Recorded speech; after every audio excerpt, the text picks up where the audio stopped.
Madam నాకు support చేసింది kit sir.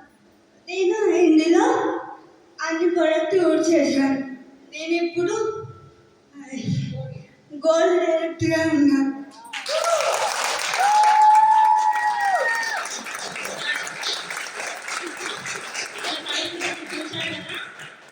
కలిసినప్పుడు తన పరిస్థితి చాలా ఘోరంగా ఉండే.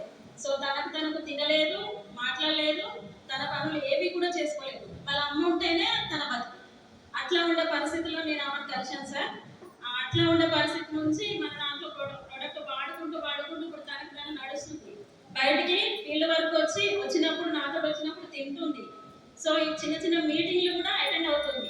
బూట్ క్యాంప్ కూడా వచ్చింది ఖమ్మం మనతో. సో ఇప్పుడు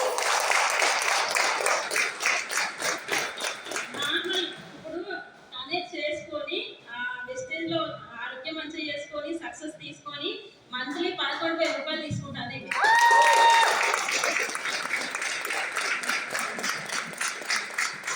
ఆమె పరిస్థితుల్లో బయట ఏమైనా పని చేయగలదా?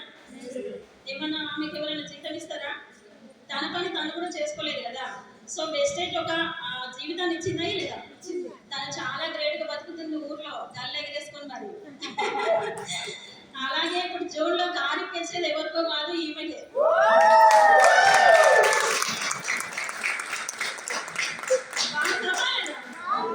సూపరా? తనే చేసినప్పుడు మనం చేసుకోవచ్చు కదా. మనకి అన్ని కరెక్టే ఉన్నాయి కదా, రెండు కాళ్ళు చేతులు అన్ని. సో నేను ఈమెను చూసే నేను ఇంప్రెస్ అయ్యాను. ఏ కష్టం వచ్చినా సరే నేను నిలబడి కష్టపడి నేను సక్సెస్ తీసుకుంటా అని ఈమెను చూసే నేను ఎక్కడికి వెళ్ళినా కూడా ఈమెను చూసన్నా కొంతమంది మారొచ్చు కదా. అందుకోసమనే ఈమెన్ మీటింగ్లు అనేది తీసుకొస్తున్నాను నేను. సో ఇప్పుడు పరిస్థితి చూడండి, ఈమె తీసుకునే ఇన్కమ్ చూడండి ఒకసారి. ఆమె ఎట్లున్న మనిషి ఊర్లో ఎక్కడో మాల్గూర గ్రామం కనపర్తి, మా విలేజ్కి ఒక 3 కిలోమీటర్స్. అక్కడ ఉన్న వ్యక్తి ఎవరికి తెలియదు, ఇప్పుడు అందరికీ తెలుసు.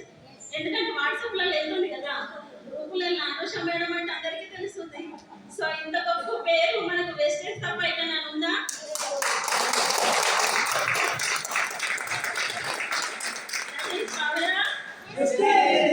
గట్టిగా వెస్టేజ్ మనం ఎంత చెప్పుకున్నా కూడా తక్కువే.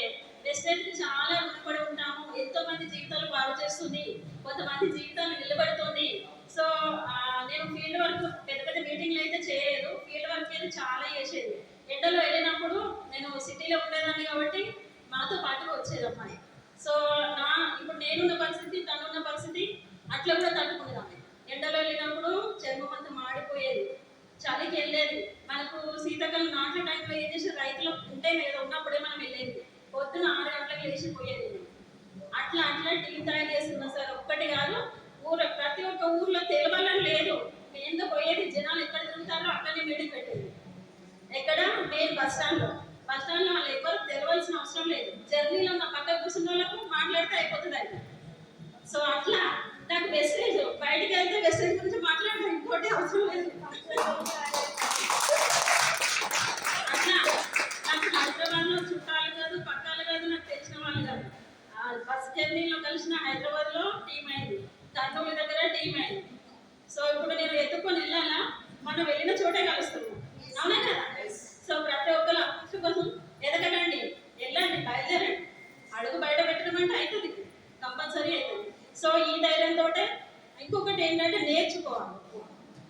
మనం నేర్చుకున్నామంటే ఎక్కువ చెప్పగలం. ధైర్యం ఎక్కడికి పోయినా కూడా మనకి ఇంకోళ్ళు సపోర్ట్ అవసరం అంటే ఉండాలి, కానీ మనం బయలుదేరినప్పుడు మన నాలెడ్జ్ మనకు ఉండాలి. సో నేర్చుకోవాలి, మనం నేర్పించాలి.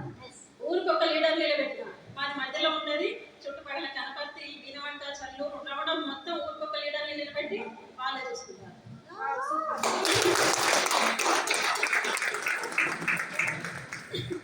So thank you sir. నేనే టైం థ్యాంక్ యూ సార్.